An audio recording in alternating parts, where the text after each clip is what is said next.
Via Mosee, weg langs de Maas. Het is een naam die de Romeinen nooit hebben gebruikt, maar die niettemin een goede benaming is voor de Romeinse weg die Limburg ooit van noord tot zuid doorkruiste. De weg maakte deel uit van het gigantische Romeinse wegennetwerk dat op zijn hoogtepunt 85.000 kilometer lang was. Dat is meer dan 2 maal de aarde rond. En al die wegen leidden natuurlijk naar Rome, voor de Romeinen het middelpunt van de wereld. Het verhaal van de Romeinse tijd in Limburg begint in het jaar 57 voor Christus, toen de Romeinse veldheer Julius Caesar tijdens een veroveringstocht door Gallië doorstootte tot Noordwest-Europa. Caesar had in eerste instantie weinig moeite om de plaatselijke bevolking, de Eburonen, te verslaan. 3 jaar later kwamen diezelfde Eburonen onder leiding van hun inmiddels legendarische leider Ambiorix in opstand. Het aanvankelijk succes werd uiteindelijk keihard neergeslagen. Noordwest-Europa kwam daarmee definitief onder Romeins bewind. Een gebied veroveren is één ding, het vervolgens ook zodanig ontsluiten dat je er wat aan hebt, is iets heel anders. Daarom begon Caesars opvolger, keizer Augustus, met de aanleg van een uitgebreid wegennetwerk in Gallië dat om meerdere redenen van groot belang was. Ten eerste omdat het een snelle verplaatsing en bevoorrading van de Romeinse legers, de legioenen, mogelijk maakte. Maar ook om de economie en de handel te stimuleren waren de wegen van groot belang. Handelswaar kon van en naar alle uithoeken van het Romeinse Rijk worden vervoerd. En in het kielzog van de militairen, de handelaren en de overige reizigers werd ook het Romeins gedachtegoed en de Romeinse manier van leven meegenomen en verspreid. Het Romeinse wegennetwerk heeft zo een belangrijke rol gespeeld bij het realiseren van de zogenaamde Pax Romana, de Romeinse vrede, die zorgde voor een ongekende welvaart in het hele Romeinse Rijk in de 2e en de 3e eeuw na Christus. 2000 jaar later is de grote vraag natuurlijk, waar hebben die Romeinse wegen precies gelopen? Archeologen hebben daar inmiddels heel wat aanwijzingen voor. Een van de belangrijkste bronnen is de Peutinger kaart, een Romeinse wegenkaart waarop alle hoofdwegen staan aangegeven rond het jaar 400 na Christus. Als we inzoomen op het gebied waar Limburg nu ligt, komen we een aantal plaatsnamen tegen waarvan archeologen inmiddels weten waar ze hebben gelegen.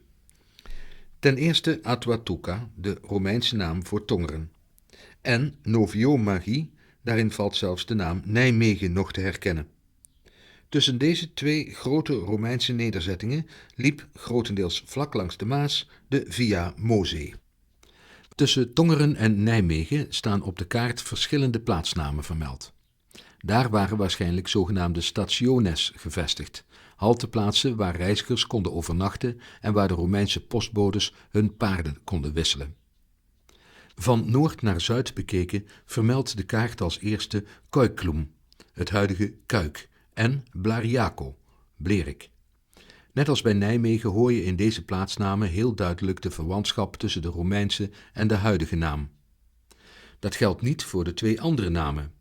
Catualium is volgens archeologen het huidige Heel en Veresne is waarschijnlijk het tegenwoordige Dilsen in Belgisch Limburg. De Peutingerkaart geeft dus redelijke aanwijzingen over waar de weg ongeveer heeft gelopen. Maar als je hem preciezer wilt lokaliseren, moet je meer weten over hoe Romeinse wegen eruit zagen. Ten eerste waren Romeinse wegen vaak kaarsrecht. De kortste weg van A naar B is tenslotte een rechte lijn. Ook de breedte van de weg is kenmerkend. Een weg kon wel 25 tot 40 meter breed zijn. De eigenlijke verharde weg lag in het midden en was meestal zo'n 6 tot 8 meter breed. De wegen waren vaak verhard met stenen. De grote keien die op de hoofdwegen in Italië werden gebruikt, werden in de provincies vervangen door plaatselijk materiaal, zoals maaskeien of maasgrind. Ook toponiemen, oude plaatsbenamingen, kunnen helpen bij het traceren van Romeinse wegen. Zo komt de straatnaam Heerweg in verschillende varianten voor. Heer is een oud woord voor leger. Een heerweg is dus mogelijk een weg waar ooit een leger over liep. Maar voorzichtigheid is geboden, de naam kan ook wel verwijzen naar het woord heerdgang, de dagelijkse trek van vee naar de weidegronden. De aanleg van Romeinse wegen werd uitgevoerd door het leger en speciaal daarvoor opgeleide ingenieurs. Zo'n ingenieur werd een agrimensor of grammaticus genoemd. Die laatste naam is afgeleid van hun belangrijkste werktuig, de chroma, waarmee rechte hoeken in het tracé van de weg werden uitgezet. Nadat de werkstrook van de weg was uitgegraven, werd het wegdek in grind aangelegd. Dit was licht bollend om ervoor te zorgen dat het regenwater naar de zijkanten wegstroomde. Ten slotte kwamen er langs de weg mijlpalen te staan, die ook dienden als richtingaanwijzers. Daarna kon de weg gebruikt worden door een bonte verzameling aan reizigers. Militairen, handelaren, postbodes, pelgrims, ambtenaren en reizende ambachtslieden. Het waren mensen die op weg waren naar huis, naar hun werk, naar bekenden, op zakenreis of op weg naar het plaatselijk badhuis, het theater of zelfs een vakantiebestemming. De meeste van hen reisden waarschijnlijk te voet, anderen te paard en sommigen zelfs met paard en wagen. De Via Mosee is ook na de Romeinse tijd waarschijnlijk nog lang in gebruik geweest, maar uiteindelijk is hij overal in onbruik geraakt en vergeten. En zo ligt een belangrijke weg die ooit deel uitmaakte van het indrukwekkende Romeinse wegennetwerk vandaag de dag op vele plekken diep verborgen onder de Limburgse bodem. De Romeinen wisten het al. Tussen Veresne en Blariacum ligt Catualium. Zo staat het op de Peutinger kaart, een middeleeuwse kopie van een Romeinse landkaart. En Catualium is volgens archeologen het huidige Heel. Op het terrein van Daalzicht, een instelling voor mensen met een verstandelijke beperking, treffen we 2 archeologen aan, Jacques Geraerts en Lieke van Diepen. Geholpen door amateurs zijn ze al vanaf 2009 bezig met opgravingen op een Romeinse begraafplaats. Het Romeins grafveld is qua omvang ongekend, in ieder geval in Limburg. Dit wijst erop dat Heel een vrij grote plaats moet zijn geweest. Want deze graven vind je niet zomaar bij kleine nederzettingen, maar duidt er echt op dat Catualium toch wel een vrij unieke grote plaats moet zijn geweest. En dat die daarom ook op de Peutinger kaart staat aangegeven. De omvang van het grafveld is nog niet helemaal bekend. Maar wij gaan ervan uit dat het richting de Panhildeweg zich nog voortzet. En waarschijnlijk dat daar ook nog graven zullen worden aangetroffen. De graven die we hebben aangetroffen dateren uit vanaf de 1e eeuw tot en met de 3e eeuw. We hebben wel, en dat is wel grappig, aan de noordkant van de Romeinse weg graven aangetroffen uit de IJzertijd. En het vermoeden bestaat dus dat mogelijk er een voorganger is geweest van de Romeinse plaats Catualium. Tijdens het eerste jaar ruwweg zullen wij toch gauw een 100 graven hebben blootgelegd. Verder hebben wij ook aangetroffen de Romeinse weg. We kunnen ook het tracé van de weg goed volgen. Dat is richting de Maas, ten zuiden van Panheel, dwars over het terrein van Daalzicht. We staan tussen graven van bijna 2000 jaar geleden. Mensen werden toen gecremeerd. De as werd begraven met een aantal grafgiften.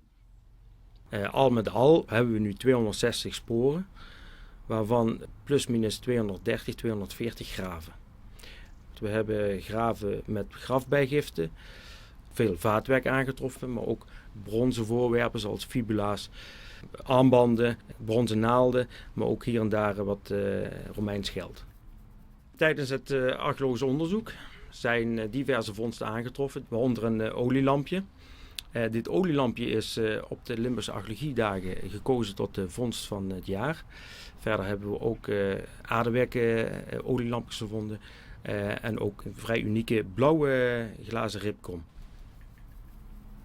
Het graf dat nu open ligt, daarin zijn kruiken te zien. Een kruik en een kruikamfoor, dat wil zeggen een kruik met 2 oren.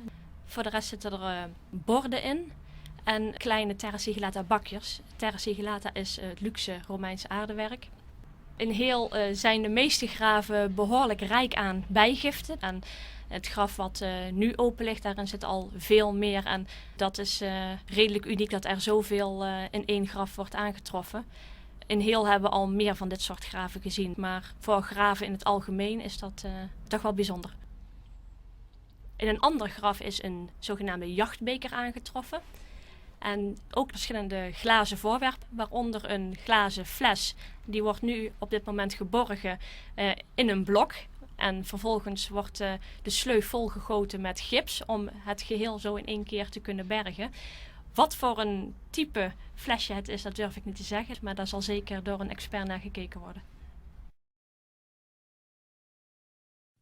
Dat er Romeinen zijn geweest in Blerik is geen nieuws. Al meer dan 100 jaar geleden zijn de eerste vondsten gedaan. Toch is er nog één groot raadsel. Waar lag dat Romeinse Blerik nou precies? We hebben gelukkig een 3e eeuwse wegenkaart uit de Romeinse tijd en daar staat Blariaco op. Blariaco is een verwijzing naar Blariacum en we weten dat Blerik afkomstig is van het woord Blariacum. Alleen de vraag is, wat is nou Blerik? Want in Venlo weten we het inmiddels, maar van Blerik weten we het nog eigenlijk niet. Dan zijn er 3 mogelijkheden. Er zijn een heleboel vondsten gedaan in Kraaielheide, helemaal in het westelijke gebied van Blerik. En we vermoeden daar een wegdorp, langs een belangrijke Romeinse weg, waar dus allerlei handelaren zaten, ambachtslieden zaten, waar waarschijnlijk herbergen gezeten hebben, wisselplaatsen voor militaire paarden. Dus een belangrijke plek. We hebben daarnaast een villa gevonden in Hout-Blerik. Daar heeft duidelijk een rijke Romein gezeten. En bij die villa hebben we een hele grote schildknop gevonden uit de 2e eeuw, met daarop het hoofd van Medusa. Die schildknop die wijst erop dat de eigenaar een oud militair is geweest, een oud ruiter van de Romeinse cavalerie en waarschijnlijk een Romeinse officier. Dus die villa kan wellicht Blariacum geheten hebben. Maar er is nog een andere mogelijkheid. Er vindt momenteel archeologisch onderzoek plaats op het kazernekwartier, recht tegenover de plek waar we aan de Maasboulevard in Venlo de Romeinse nederzetting gevonden hebben. En we hebben een Romeinse weg aangetroffen. Die weg sluit aan op die Romeinse weg in Venlo. Het kan dus ook heel goed zijn dat er een kruispunt is geweest van een aantal Romeinse wegen en dat Blariacum verwijst naar het kruispunt wat dan ligt op het kazernekwartier. En dan hebben we daar wellicht ook een toren, een wachttoren met Romeinse militairen die dus de naam Blariacum gehad zou kunnen hebben. Maar het kan ook zijn dat het een herberg was. Of wederom een nederzetting, zoals de nederzetting van Venlo, alleen dan later. Dus als Venlo al opgehouden is te bestaan, min of meer, dan weten we dat aan de kant van Blariacum nog een Romeinse nederzetting geweest moet zijn. En daar hebben we ook aanwijzingen voor. We hebben de nederzetting zelf nog niet, de toren nog niet, we hebben misschien de herberg nog niet, maar we hebben wel een flink aantal graven uit de late Romeinse tijd met grafgiften die erop wijzen dat er een behoorlijke nederzetting moet zijn geweest. Dat er veel mensen in Blariacum woonden. Alleen waar het nou precies is, dat weten we dus nog niet. De belangrijkste handel ging altijd via de grote rivieren. Dan heb je een aantal aanlegplekken nodig. Nou ja, Venlo is daar een hele belangrijke in. Eigenlijk de enige die we nu kennen aan de Maas. Als we de verschillende Romeinse kaarten bekijken, zoals de Peutinger kaart, dan zien we links en rechts van de Maas wegen. En Venlo is een duidelijke oversteekplaats die 2 hele belangrijke heerwegen met elkaar verbindt enerzijds en die tegelijkertijd weer verbindt met de belangrijke transportroute over de Maas zelf. De stadsarcheoloog van Venlo heeft zelf een voorliefde voor de Romeinse tijd. Tussen 2002 en 2004 vond hij aan de Maasboulevard een nederzetting uit de eerste decennia voor Christus. Waarschijnlijk hebben er toen een flink aantal militairen aan de Maasboulevard gezeten, mogelijk in een klein fortje. En daarvan hebben we een aantal vondsten gedaan. Een van die vondsten is een bronzen wangklep. Die dateert uit de tijd van keizer Augustus, dus 27 voor Christus tot 14 na Christus. We hebben spelden gevonden, kledingspelden die typisch door militairen gebruikt zijn. Er zijn bronzen plaatjes gevonden van paardentuig. Dus er was hier een militaire gemeenschap die hier de boel in de gaten moest houden in Venlo en die in een latere tijd is weggetrokken. Wat we nou gevonden hebben van die Romeinse nederzetting, dat zijn de sporen, de afdrukken van huizen. Die vroegste huizen die waren gebouwd van hout. Nou, die houten balken die laten verkleuringen achter in de ondergrond en die hebben we teruggevonden. En daar vinden we dus eigenlijk allemaal rijtjeshuizen naast elkaar. Nou, tussen de voorkanten van die rijtjeshuizen zat natuurlijk een straat. Van die straat hebben we niks teruggevonden, maar we hebben wel aan de overkant, aan de Blerikse kant, die straat wel teruggevonden. En als we de straat aan de Venlose kant en de Blerikse kant met elkaar verbinden, hebben we een loodrechte lijn over de Maas. Nou weten we niet precies wat er dan over de Maas geweest is. Dat kan een brug geweest zijn. Het kan ook zijn dat er een veer in Venlo was en dat je dus kan oversteken en de weg verder vervolgen in westelijke richting. Daar waar Romeinse soldaten zich vestigen, vestigen zich ook handelaren. Daar vestigen zich ook de herbergiers, ambachtslieden. Dus Venlo groeit langzaam uit tot een wat grotere nederzetting. Dat zien we ook aan de vondsten terug. We zien het aardewerk uit Spanje komen, we zien het aardewerk uit Italië en uit Zuid-Frankrijk komen. We zien glaswerk, we zien hele mooie sieraden van verre komen die hier gedragen worden. Daar hebben we een prachtige distelfibula van, dat is een bronzen sierspeld met een schijf daarop, die was verzilverd.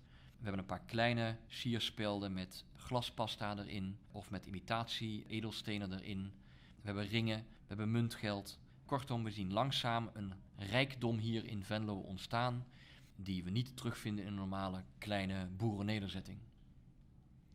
De plekken waar de Romeinen ook hun fortje gevestigd hebben is heel bewust gekozen.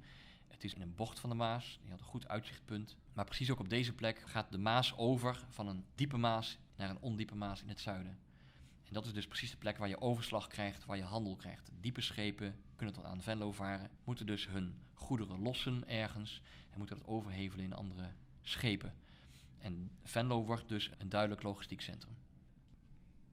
Tot voor kort hadden we geen naam van Romeins Venlo. We denken naar aanleiding van het archeologisch onderzoek dat Venlo in de Romeinse tijd een naam gehad moet hebben, want Venlo was belangrijk genoeg. En een van de namen die boven komt drijven is Sablones, te vertalen als het zand. Het zou een rivierduin geweest kunnen zijn, of een flinke stuifduin. En in de omgeving van het Limburgs Museum is een toponiem op het zand. Maar er is ook nog een andere optie, dat zou Kaldekirche kunnen zijn. Ook in Kaldekirche kennen we een aantal toponiemen die heten het zand of op het zand.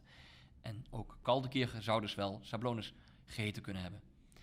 Dus we weten het nog niet precies. In ieder geval is duidelijk dat de naam Sablones niet afkomstig is van de mythische stichter van Venlo, Valuas. De rijke nederzetting houdt zo rond 200 na Christus op. En dan verdwijnen heel veel mensen uit Venlo. En dan zien we ook die rijke vondsten verdwijnen. Wanneer Venlo precies ophoudt te bestaan weten we niet. Maar we hebben nog wel een muntje uit het begin van de 5e eeuw. En dat is min of meer het laatste voorwerp uit die Romeinse tijd, voordat Venlo in de duisternis van de middeleeuwen verdwijnt.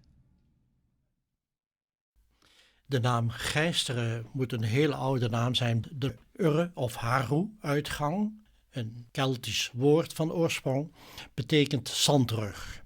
Het eerste woord is geest of geist en dat betekent hoog. Een hooggelegen zandrug. Het is een typisch terrassendorp. We zijn in het Noord-Limburgse dorp Gijsteren, aan de grens met Brabant. Veel boerderijen hebben luiken in de heraldische kleuren van de plaatselijke baron, de belangrijkste eigenaar van grond en goederen. Ook de straatnaambordjes zijn bijzonder omdat ze 2 namen laten zien, de huidige naam en die van voor de Napoleontische tijd. Die oude namen zeggen meer over het gebied, zoals de Meulensteeg die naar de oude Holtmeulen leidt, de watermolen van Gijsteren. Streeknamen of toponiemen zijn de specialiteit van onze gids. Toponiemen leren ongelooflijk veel, zowel over de landbouwgeschiedenis van zo'n gebied, over de ontstaansgeschiedenis. En die hebben dikwijls een hele mooie betekenis. Hier komen er bijvoorbeeld een paar beekjes de Maas in. En die beekjes zijn dikwijls toch bepalend geweest voor de boeren om daar hun boerderij te bouwen. Om de weilanden te bereiken, met name de weerden, zoals men hier de weilanden aan de Maas noemt, moest men door de Voort, een doorwaadbare plaats. En later pas zijn er bruggen gebouwd, etc. Maar de naam Voort is blijven bestaan. En we hebben hier in Gijsteren bijvoorbeeld de naam Staai, heel bekend nog, heel veel gebruikt. En dat is duidelijk een naam uit de periode van de Romeinen, Statio, de plaats waar men halt houdt om over te steken. Hier ligt de Staai in de buurt van het landhuis van de baron. Een van de belangrijkste oude historische routes is natuurlijk de Romeinse weg geweest. Wij hebben hier wel een aanwijzing dat ook hier in Gijsteren ergens die weg is geweest. En die passeerde de Leeberg. En die Leeberg Die ziet er hetzelfde uit als een zandduin bij Groeningen, waarvan men beweert dat het een kampplaats is geweest van de Romeinen. Van de Romeinse weg is niet zo heel veel over nu, maar we kunnen bij de Eethoven de Boogaard heel duidelijk zien waar hij gelopen heeft. De oude eiken die daar nu nog staan in het weiland markeerden die weg. Het landschap rond Gijsteren draagt de sporen van eeuwen. Zo verwijzen de 5 wegen bij de Wilbertskapel naar de pelgrimage ter ere van de heilige Willibrordus. Er zijn hier verschillende plaatsen waar Willibrordus als patroon bekend is. Gijsteren Sint-Willibrordus parochie. Dat hij hier in Gijsteren is geweest, dat is natuurlijk een heel hardnekkig verhaal. Anderen hebben weer geschreven dat Willibrordus zeker niet in Gijsteren aan land is gegaan, want het was daar zo moerassig en nat. Hij moet zeker doorgevaren zijn naar Mazees en van daaruit misschien naar Gijsteren gekomen zijn. Maar de aanwezigheid van de staai toont aan dat dat natuurlijk onzin is, want er was al heel lang een aanlegplaats in Gijsteren. Het verhaal is dat Willibrordus hier ook gedoopt heeft, en met name bij een bron waar zeer helder water uit de grond kwam. Daar heeft men al vrij vroeg een Sint-Wilbertskapel gebouwd, gedateerd midden 16e eeuw. Die is ook heel lang als bedevaartplaats in gebruik geweest. Ook werd wel eens mensen een boete opgelegd om in een wit kleed helemaal te voet naar de Sint-Wilbertskapel van Gijsteren te gaan. Maar vooral was de kapel bekend om zijn bronwater. Tegen oogziekte werd dit water gebruikt en nu nog kun je een haak zien waar een kannetje hing en men het water uit de put kon scheppen. Nog niet zo heel lang geleden is dat water door een bureau uit Amsterdam onderzocht of het wel heel zuiver en schoon water was. En dat was opvallend schoon. Het witte stadje Thorn is 8 eeuwen lang geregeerd door vrouwen. Adellijke vrouwen die in hun klooster, het stift van Thorn, moesten wachten tot er een adellijke heer naar hun hand kwam vragen. De kerk van Thorn staat er nog, maar het klooster is verdwenen. Er is gelukkig nog veel dat herinnert aan de stiftdames. We zien hier de wijngaard, de wingerd zoals het in het dialect uitgesproken wordt. En dit was dus vroeger waarschijnlijk in de tijd van het stift een wijngaard geweest. De Fransen hebben eigenlijk heel veel veranderd in Thorn. Het adellijke klooster is weggegaan. De stiftdames zijn vertrokken naar Essen toe. En vroeger was dit plein de binnenplaats van het paleis. En na de Franse tijd heeft men dat omgedraaid. Dus heeft men eigenlijk de achterkant van huizen de voorkant gemaakt. En er een plein van gemaakt, het centrale plein van het dorp. En toen is natuurlijk de wijngaard op zich verdwenen. Maar het is wel een mooie verwijzing, die naam, naar de oude tijden dat er wijnbouw was in deze konterij. Je zag überhaupt in het katholieke zuiden dat er veel plaatsen waren vlakbij kerken waar je de Wijngaardsberg of de Wijngaard of de Wijngaardweg of dergelijke plaatsnamen refereren nog aan die wijnbouw. En die wijnbouw was niet voor niks in de buurt van de kerk, want ze hadden natuurlijk miswijn nodig. En hoe dat gesmaakt heeft, dat weten we helaas niet meer. Maar het is een feit dat in die tijd überhaupt veel wijn en bier gedronken werd. Het waren toen al en zijn nu nog steeds heel zuivere, veilige dranken. Dus zuiver voor de gezondheid, zeg maar. Mits met mate gedronken natuurlijk. Toch is het maar de vraag of de stiftdames ooit hun eigen wijn hebben gedronken. De pannenkoekenbakker die tegenwoordig hier vlakbij de stiftkerk zit, die heeft een aantal jaren geleden een muur doorgebroken. En dat is nogal een hels karwei geweest, want het is een muur van op zijn breedst 1,80 meter massief steen. En daar heeft hij dus perkament gevonden met een hoop aantekeningen op, een doktersrecept, briefjes en ook wijnbestellingen naar de Moezel, Bourgogne en dergelijke, waar hele bestellingen op staan in nog oude muntsoorten. En de stiftdames, het is bekend dat ze nogal van hoge adellijke kom af waren en dus men mag aannemen dat die van de goede dingen des levens genoten en natuurlijk ook van wijn. De Fransen hebben de wijnbouw buiten Frankrijk de das omgedaan. Maar dat is maar een deel van het verhaal. Het werd langzamerhand te koud in deze streken en in de 19e eeuw trok de wijnluis door dat wat er nog over was van de wijngaarden. Toen leek het erop dat het voorgoed gedaan was met de wijn uit Thorn. Na 200 jaar zijn we weer voorzichtig begonnen in Thorn wijn aan te planten. Ik ben naar Trier, naar de wijnbouwschool gegaan en daar zijn we eigenlijk helemaal enthousiast geraakt over de mogelijkheden van wijnbouw in deze konterijen. Met name ook omdat we een speciaal microklimaat in Thorn hebben. Thorn blijkt met trouwens grote gedeeltes van Midden-Limburg het droogste gebied van Nederland te zijn. En dat in combinatie met de oude Maassedimenten waar we hier op zitten. De Maas in Thorn en Contraille heeft toch veel strapatsen uitgehaald met zijn loop. En dat heeft natuurlijk zijn sedimenten achtergelaten in de ondergrond. En ook dat is zeer gunstig in combinatie met de kiezel voor de wijnstokken. En dat heeft mij geïnspireerd om die wijnbouw na 200 jaar weer op te pakken en uit te bouwen.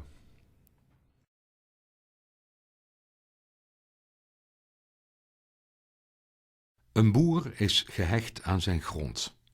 Landbouwgrond blijft soms eeuwenlang binnen de familie. Harry Vorselen gebruikte de familiegrond voor de wijnbouw. Maar dat de urnen die hier gevonden zijn de as van zijn voorouders bevatten, dat is niet te bewijzen. De Napoleonsweg volgt eigenlijk min of meer de oude herenbaan van de Romeinen.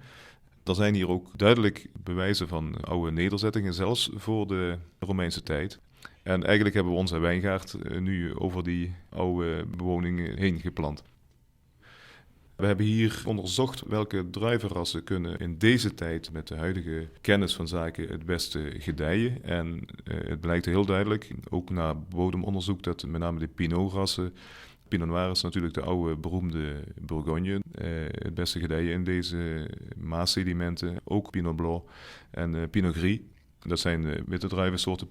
Dus we hebben met name de Pinots staan en een nieuwere druivensoort, dat is de rode Dornfelder. Nou, hier zien we de wijnkelder. Die ligt gelukkig nog midden in het stadje Thorn. Dat is op zich wel heel erg leuk natuurlijk. In combinatie met de wijnproeverij kunnen we hier mooie rondleidingen verzorgen voor groepen. De druiven kunnen we hier aanvoeren met een tractor. En dan gaan ze in de moderne pneumatische druivenpers. En dan wordt het druivensap naar een roestvrij stalen tank gepompt. En daar gaat het hele proces van wijn maken beginnen. Nou, hier zien we een originele Franse barrique van Frans eikenhout. En dat past op zich wel beter bij de Pinot Noir die we nu hebben staan.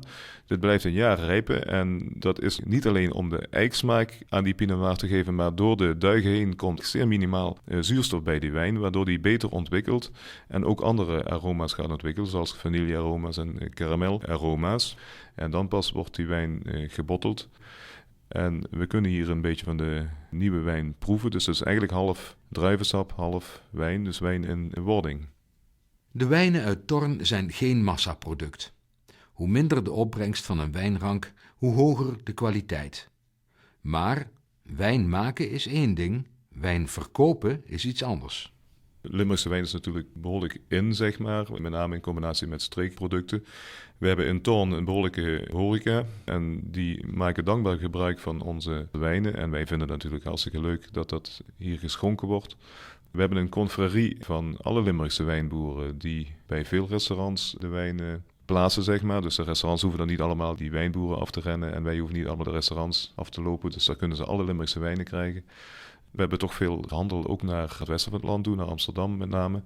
Waar dit natuurlijk erg leuke producten zijn. Dit zijn producten met een verhaal en dat is voor een sommelier erg leuk om daarover aan tafel in restaurants te vertellen. En mensen hebben dan altijd een aanleiding om verder te genieten van het leven eigenlijk.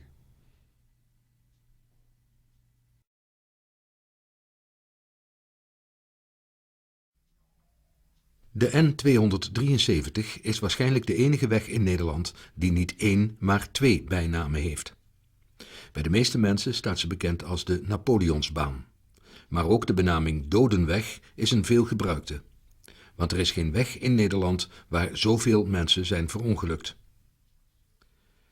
De geschiedenis van de Napoleonsbaan begon zo'n 2 eeuwen geleden, toen in het jaar 1789 in Parijs de Franse Revolutie uitbrak. Deze revolutie zette Europa binnen een paar jaar volledig op zijn kop. De Franse revolutionairen wilden hun boodschap van vrijheid, gelijkheid en broederschap verspreiden. Maar de oude machthebbers in de andere Europese landen voelden daar niet veel voor. Het gevolg? Oorlog. In 1794 vielen de Franse legers de Nederlanden binnen, die op dat moment onder Oostenrijks gezag stonden. Ze veroverden onder andere het gebied dat we nu Limburg noemen en lijfden het in bij het nieuwe Franse Département de la Meuse Inférieure, oftewel het departement Nedermaas. In hun kielzog voerden de Franse legers en later Napoleon een groot aantal vernieuwingen door, zoals een eenheidsmunt, de franc, en papiergeld waarmee je overal in het Franse Rijk kon betalen. Ze introduceerden het metrieke stelsel. Sinds die tijd meten we in centimeters, meters en kilometers.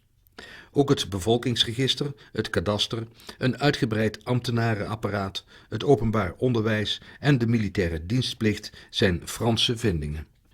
En de Code Napoleon, een nieuw rechtssysteem dat uitging van een strikte scheiding tussen wetgevende, uitvoerende en controlerende macht. Dit systeem wordt in de meeste landen, waaronder Nederland, nog steeds gebruikt. Eind 18e eeuw lagen er in het gehele departement Nedermaas maar 3 verharde wegen met een totale lengte van niet meer dan 100 kilometer. De weg van Luik naar Brussel, de weg van Luik naar Den Bosch en de weg van Maastricht naar Aken.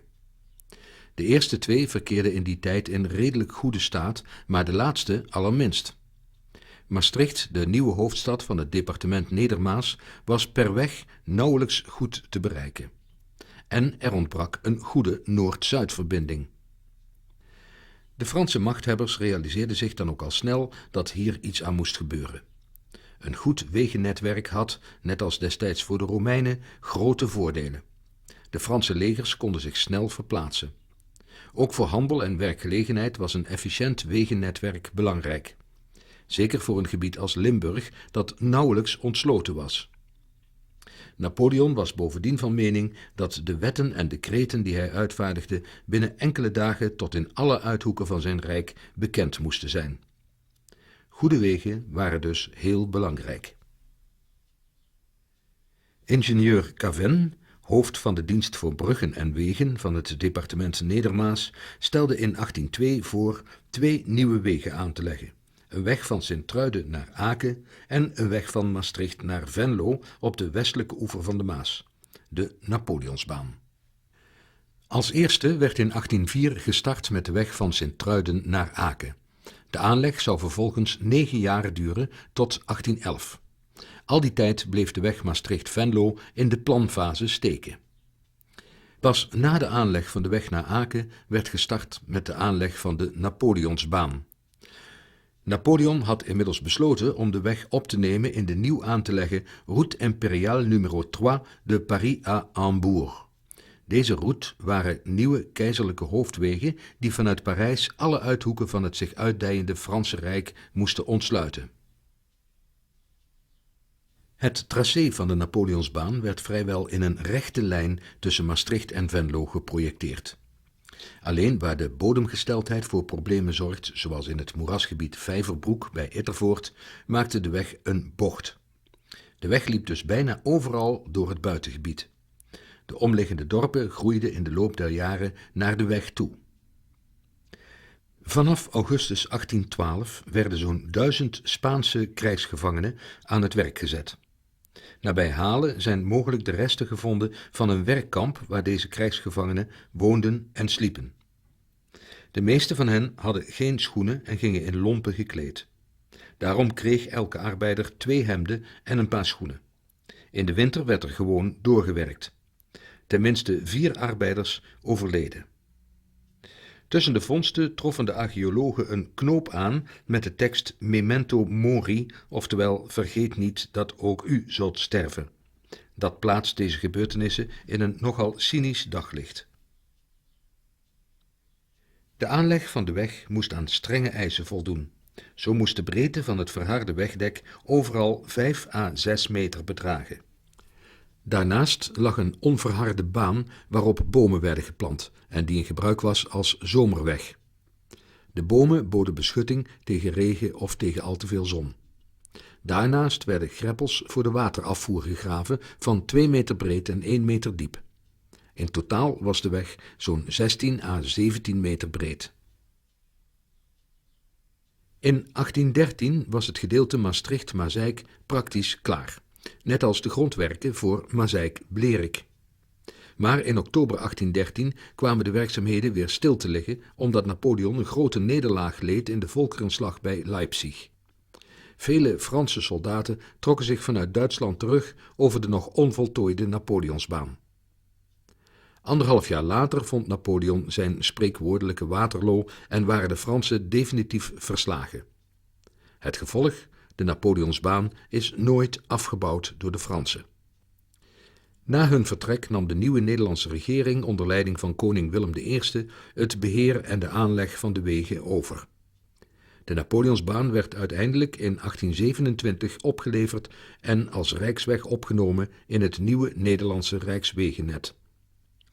Rond 1870 kreeg de weg zijn tegenwoordig zo karakteristieke aanzien. Een op de meeste plekken kaarsrechte weg met aan weerszijden hoge eiken- en beukenbomen. Ook werd de weg toen helemaal bestraat. Sinds 1976 heet de Napoleonsbaan officieel de N273. Na 2 eeuwen dienst te hebben gedaan als belangrijkste doorgaande weg naar Venlo, verloor ze in 2008 met de opening van de A73 haar functie van ruggengraat van Limburg. Of daarmee ook een einde is gekomen aan de Dodenweg, zal de toekomst leren. Wie aan de Napoleonsbaan denkt, ziet lange rijen bomen voor zich. Aan een landschapshistoricus vragen we wat al die bomen ons kunnen vertellen over de geschiedenis van de weg.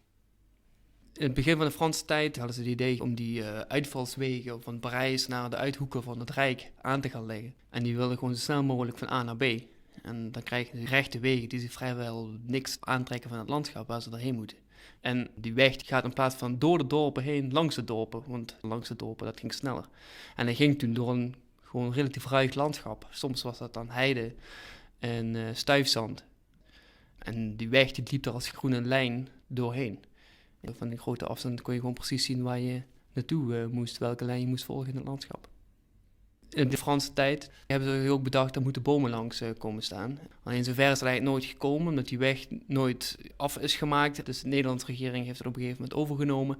En het idee daarachter was eigenlijk weer van nou, als we daar bomen aanplanten, dan is dat goed voor de staatskas. Alleen op een gegeven moment werd het toch meer het beeld dat de bomen een functie kregen als beschutting. Van het begin dat die bomen werden geplant was het vervoer vooral gericht op voetgangers, op koetsen en op paarden. En je ziet ook nu nog de noesten van afgezaagde takken op relatief lage hoogte. Nou, deze eik waar we nu staan, die is schatting ongeveer 120 jaar oud. Wat je hier heel duidelijk ziet is de asymmetrie die deze boom heeft gekregen door de jaren heen. Aan de kant van de weilanden, van de akkers, hangen de takken relatief laag. Er hoeft ook geen verkeer onderdoor. En aan de wegzijde zie je dat die flink is opgekroond en dat de verhouding in de boom ook ver te zoeken is. In de algemeenheid wordt denk ik wel de Napoleonsweg gerelateerd aan eiken. Maar in de praktijk blijkt eigenlijk dat er niet alleen maar eiken staan, maar er staan ook platanen en enkele kastanjen. Maar er staan er ook hele mooie stukken met hele oude beuken die misschien wel 200 jaar oud zijn. En hier staan we bij een oude beukenlaan ten zuiden van Halen op de oude Napoleonsbaan. En er staat een hele oude beuk. Als je hier dus staat in deze laan, dan zie je wel dat de meeste bomen wel wat littekens hebben. En nu zijn het de vrachtwagens en de auto's die de bomen geraakt hebben. Maar 60 jaar geleden in de Tweede Wereldoorlog is er waarschijnlijk wel gevochten. En de meeste bomen, daar zitten toch wel behoorlijk de granaatscherven en de kogels in. Die men weer tegenkomt als men de bomen gaat omzagen. En dan is de boom eigenlijk nutteloos voor te gebruiken, want je kunt het niet meer verwerken. Van oorsprong liep de Napoleonsbaan rondom de dorpen. Maar op een gegeven moment is het dorp weer teruggegroeid naar de weg. Maar daardoor heb je ook op een gegeven moment overlast van de weg op het dorp. Wat ze nu weer gedaan hebben, is dat ze de weg hebben omgelegd rondom Halen heen. Op zich is het natuurlijk jammer, want het originele tracé van de weg gaat daardoor verloren. Maar gelukkig hebben ze de laan wel laten staan, zodat het verloop wel nog te herkennen valt. We staan op een uniek stukje van de Napoleonsbaan. Er is maar weinig fantasie nodig om je voor te stellen hoe de weg eruit zag in de 19e eeuw. Op deze plek staan eigenlijk alleen nog maar de bomen. En op zich zou het natuurlijk heel erg leuk zijn om dat oorspronkelijke profiel met de materialen van destijds weer terug aan te leggen. Toen hadden ze natuurlijk geen asfalt. Het was gewoon een zandweg met waarschijnlijk maasgrind verhard. Behoorlijk stoffig. En nu zie je gewoon de bomen met ertussenin een grasbaan. En daarnaast een relatief brede berm die overgaat in een bosperceel. Ik vind het wel mooi dat je deze weg dus nu op deze manier terug kunt zien in het landschap. Of iets waar honderden jaren overheen zijn gegaan. En de bomen die groeiden gewoon rustig verder. En die hebben al die jaren al het verkeer voorbij zien komen. Van wandelaar tot koets, tot auto, tot moderne vrachtwagen. We zijn in de Gratemermolen, een watermolen die staat op de Uffeltse beek. Al rond het jaar 1400 had het stift van Thorn hier een molen, maar in de loop van de eeuwen is er natuurlijk veel aan de gebouwen veranderd. Reinier den Uyl is de laatste in een lange rij van molenaars, maar hij hoeft er niet meer van te leven. Hij is hobbymolenaar en zorgt ervoor dat de molen 1 dag in de week open is voor bezoekers. En op die dag wordt er ook nog gemalen. Bezoekers die op de molen komen, die geef ik meestal een korte rondleiding. Ik vertel een beetje over de geschiedenis van de molen en ik laat ze zien hoe je een knoop in de zak legt, de zogenaamde molenaarsknoop. Bezoekers vinden het leukste als je aan het malen bent. Reinier den Uyl droomt van vroegere tijden, toen de molen nog volop in bedrijf was. Boeren liepen in en uit en dronken een borrel in de voorkamer van het nu bouwvallige woonhuis, die tevens als gelagkamer diende. Toen den Uyl een paar jaar geleden die kamer opknapte, kwamen er jachttaferelen onder het behang tevoorschijn. Zijn de schilderingen gemaakt door een van de vele gasten die zijn gelag op die manier in natura heeft betaald? In vroege jaren was de molenaar een belangrijk figuur. Naast de burgemeester en de notaris was de molenaar gewoon een van de 4, 5 belangrijkste personen in het dorp. Heel veel mensen hadden de molenaar nodig. Je kan ook zeggen van, als er geen molenaar was, was er eigenlijk niet te eten. Maar de Gratemermolen staat er niet alleen om te getuigen van de glorievolle tijden van weleer. Kinderen kunnen er leren dat er heel wat moet gebeuren voordat het wuivende koren op het land een boterham wordt. En je kunt er ook het bakmeel kopen dat de molenaar heeft gemalen. Op de molen heb ik op het ogenblik boekweitmeel voorradig. Verder volkoren tarwemeel en bloem. Een pannenkoekmix maak ik. En ik heb lijnzaad, zonnebloempitten en een meergane mix, wat biologisch geteeld is. En dat is dus een volkorenmeel. Zowel de zemelen als de bloem blijven gewoon in het meel zitten. Als je goed kijkt, heeft de molen nog veel interessants te bieden. Rails van de tram die vroeger over de Napoleonsbaan reed, zijn erin verwerkt. De turbine die in het begin van de 20e eeuw werd geplaatst, voorzag niet alleen de molen, maar ook het dorp Gratum van elektriciteit. Het gietijzeren aandrijfwerk waarop de molen nu draait, komt van een andere molen, die in Brunsum, maar het is wel het oudste van Nederland. En dan is er natuurlijk de laatste grote verandering aan de oude molen, het schoepenrad. Dat rad zat vroeger aan de binnenkant van het gebouw en was dus onzichtbaar. In 1995 is in de gemeente Uithuizen besloten om de molen toch voor de gemeenschap te behouden. Toen is het idee ontstaan om de molen een meer toeristisch karakter te geven.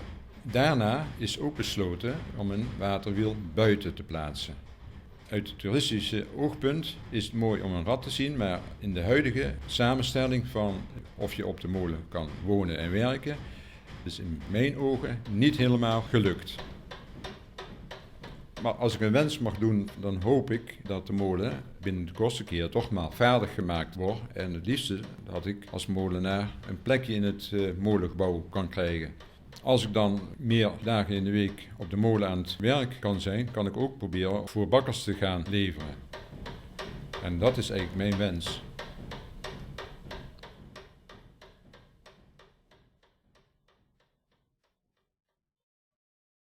Die 10 jaar missie in Afrika kwalificeer ik als de beste van mijn leven. Ik heb thuis een uitstekende opvoeding gehad en ik ben heropgevoed door de cultuur van Afrika die zo rijk is. Ik ben nu 84, nog dagelijks ben ik daar dankbaar voor. Niet in Afrika, maar op het terrein van het bekende tuinbouwbedrijf Nunum Sade aan de Napoleonsbaan in Nunum treffen we de missionaris. Dit is zijn geboortegrond. Hier speelde hij als kind. Het bedrijf werd opgericht door zijn vader en moeder. Ze komen beide oorspronkelijk uit Rotterdam en ze komen beide uit zakenfamilies. Maar ongelukkigerwijs is mijn vader geen zakenman, maar meer een levensgenieter en een kunstenaar. En hij laat zich uitkopen. Heeft dan een hoop geld en leert mijn moeder kennen. Maar als ze 3 kinderen hebben, dan zegt mijn vader, ik moet uit Rotterdam weg. Het is me hier te druk, te lawaaierig, het stinkt hier. En dan in 1915 vertrekt mijn vader naar Nunhem. Een heel klein dorpje met een dorpskerk en, zoals vader dan schrijft, Rooms-katholiek zoals het moet zijn. Vader en moeder komen daar, kopen dan een kasteeltje met bijgebouwen. Aan de ene kant, dat is een hele grote boerderij, koopt hij ook. En hij koopt een 20 hectare land. En even later komt er ook nog een middeleeuws klooster wat op die terreinen staat. En dat staat leeg. En wat doet hij dan in korte tijd? Hij heeft contact gekregen met de tuinbouwconsulent in Maastricht, Ab Sprenger. En die haalt mijn vader over. Meneer Mertens, laat ons tuinbouwzaden gaan vermeerderen. En zo wordt de kiem gelegd van Nunum Sade. Zaadvereniging Nunum. Dat is vastgelegd in het eerste embleem door mijn vader getekend, want hij kon prachtig tekenen en schilderen.